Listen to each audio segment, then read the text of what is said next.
attitudes aren't dissimilar from 11. Everybody's cautiously optimistic because we don't really have a choice.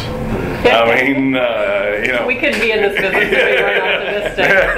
So. You can't be just cautious or optimistic. You have to be both of those in our business. And, I think that pent-up demand is still there. And when it comes off the sidelines, we'll all be happy.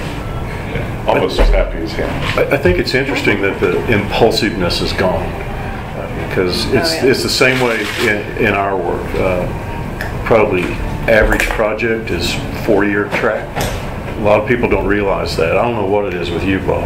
It's a range from anywhere from 2 to 3 years on an average project. By the time we first get it to the time we finish it, it could be 3, could be 4 years. It's a long time. From start to from the time they first talk about it to the time they finish it up. We're doing the vineyard at 106th the Memorial. It's a 21-acre retail site. In today's environment, we're working on leasing new projects like Tuscana at 91st in Yale. We've got the St. John site now, bro. We've got new retail space that some of those we are bringing out of the ground despite the conditions and fighting every part of it from the lending aspect to the like you said, you don't just wake up and go, let's build a building right there. Right. And there's so many aspects to this that most people don't see. And in an environment like this, you've got to be doing a lot of different things and it vets your project. And from that standpoint, it's not a bad thing because you tend to, if your site's not sitting on a hard corner or sitting in the right demographic profile, you're not going to get through this kind of environment and build a spec. You're not going to build a spec building in retail these days unless you don't need the money you're lending.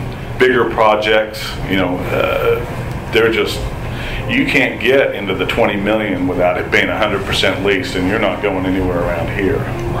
So, you phase in your developments, you pre-lease high, and all those things are not really strong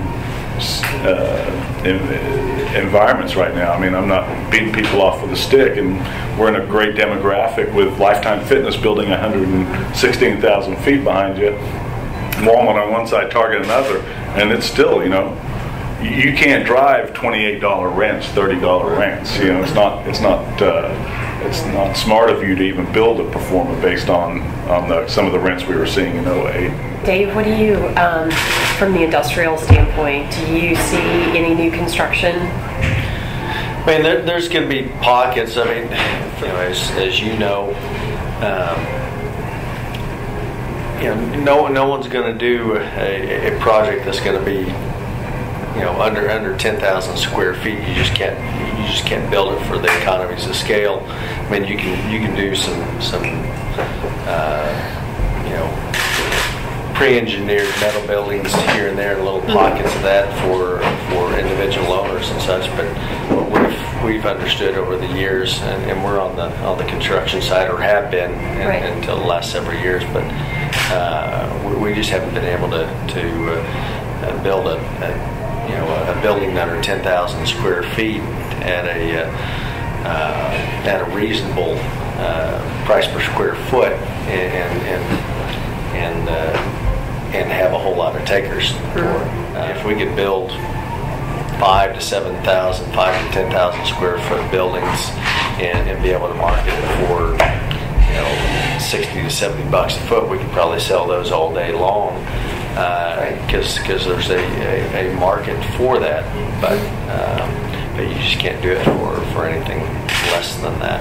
At this point, I don't know if I see a whole lot of new product that's going to come out of the ground. I mean, there may be a one-off here and there that Kansas City Life is going to do. Right. But for the most part, I don't see any speculative. How about apartments? New construction? You mentioned it was pretty strong. Real strong. Do you see, how many new projects do you anticipate in 2012? In Tulsa? Yeah, in Tulsa. I think there are 4. And when you say Tulsa, are you saying city of Tulsa or Tulsa area? The area. Okay. MSA. Yeah, one in Tulsa, and maybe another new one in Owasso, a couple in Broken Arrow, Jinx area, 1 or 2. So there'll be 5 or 6 probably. large? Yeah, I'd say 225 to 350 unit deals. And do you see that momentum continuing through, like that's what's on the drawing board today? Yes. Before you even get into the year, do you see more being added through 2012? Probably not. Okay, so that'll be the net of the year. Yeah, I would think so. And I don't know how many units that is total. Yeah, which is, that's a strong number. 6 properties would be a strong number for our market. And how does that affect the existing inventory? I think the absorption won't be an issue. I mean, our occupancies are probably 94.5–95% occupancy overall. And, the single-family housing market continues to struggle. I mean, it's better in Tulsa than probably anywhere in the nation or Oklahoma, but it's still not what it was. And to that point, our area's largest home builder, who has been the largest home builder for probably a decade now, at least the last 5 years, is building apartments. And so he figured it out.